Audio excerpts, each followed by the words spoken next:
So you're touring colleges, what, like, I think there was no better time than, like, the early aughts.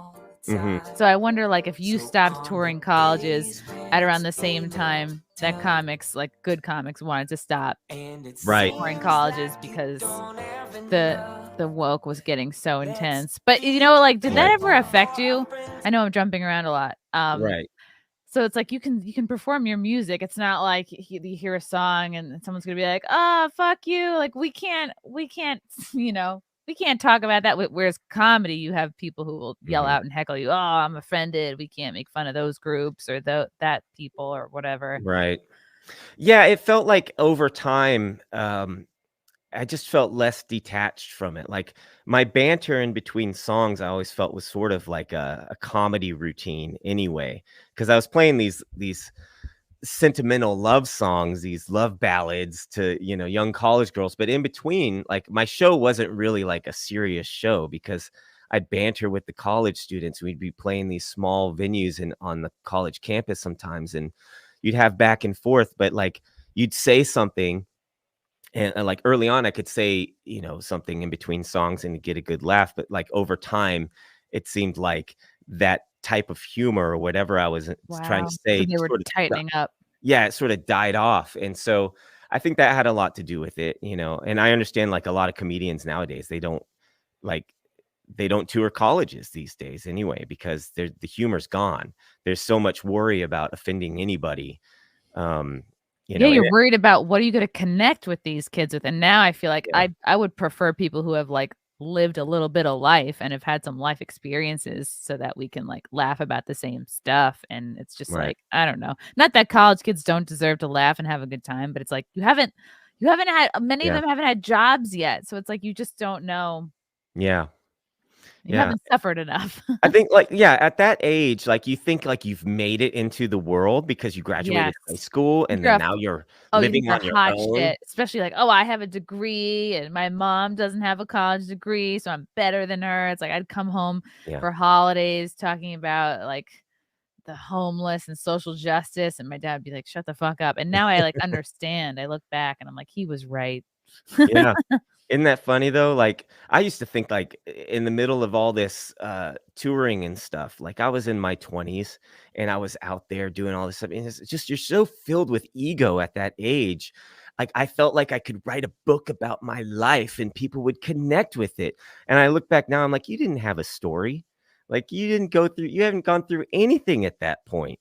You know, you think, Yep. like, you've made it, but you haven't done anything. And that's the problem with what we're dealing with now in this generation is this younger generation's coming up and they think they've figured it out. They've tossed out everything we've ever known about uh I don't know, gender and emotions and whatever you want to toss into the bag. They've tossed it all out, everything we've ever understood, and they've made it their own. And they think they've figured out all of humanity for all of time. And I'm like, you're 21.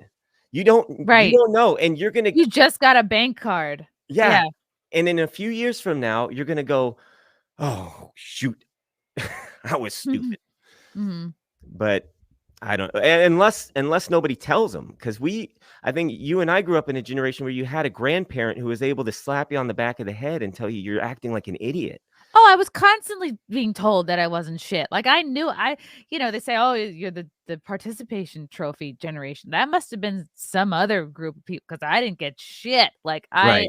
I didn't get shit for free or for low effort. Like, I poured so much of myself into athletics because that was the only place that I know I could get true, like, validation and feel good about myself because I just felt like not that, like, woe is me, I didn't get enough love growing up, but, like, I was good at diving, and I was like, "Okay, great, the more time I spend on this, like, when I get 1st and 2nd place, I feel really good about myself," and then it kind Mhm. of how anybody else is kinda doesn't really matter, and it gave me a great focus, it kept me, like, off the streets as a kid or whatever, but Mhm. there was no participation trophy, like, I was really good at sports, so and Yeah. everything I got, I had to work for.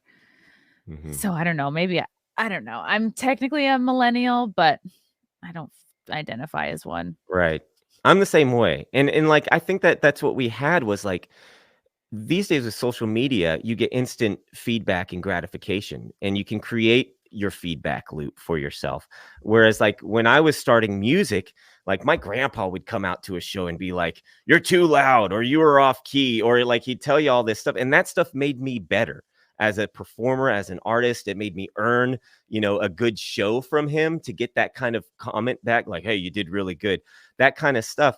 But these days, like if you're in high school and you create a TikTok video that is you just, shaking your ass for a few minutes, then you get all this feedback from your friends who are like, oh my God, that's so cute. And heart. You think you're doing something great and you've accomplished literally nothing, and you're no better of a person than before you made it.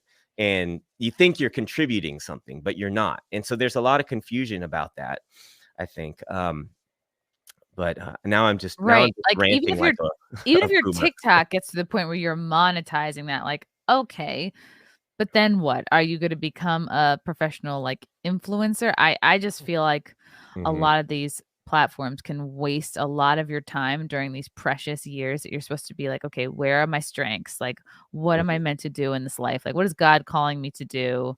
Right. And I just feel like a lot of social media muddies those waters, and you can just piss away years just trying to get likes. Yeah. And what's funny now too is like YouTube took away the dislike button. So now you're not like, I guess creators can still see it on their end, but I think the idea is like, you need that feedback. Like you need to be able to, take the criticism as not if you're the White House. Yeah. Right. Like that's insane to me that like, we can't even have a civil back, like creators like you and me could probably,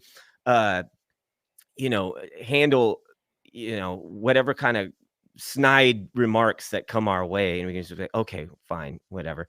But like, there's a whole group of people out there that are like, I can't handle this. What was the LeBron James the other day? Like, what out of the game. Yeah, he threw out fans. Like, what could they have been doing that was so bad? Like, heckling? Okay, aren't you supposed to be focused?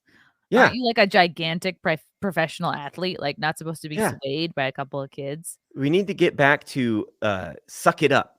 Yes. Suck it up and get out there. And, I do it with my kids these days because my kids are doing sports now and stuff. And I have a 7-year-old who is in soccer, and sometimes he wants to get off the field because he tripped or he hurt himself or the ball got him the wrong way or whatever. And I'm like, no, you got to get back out there.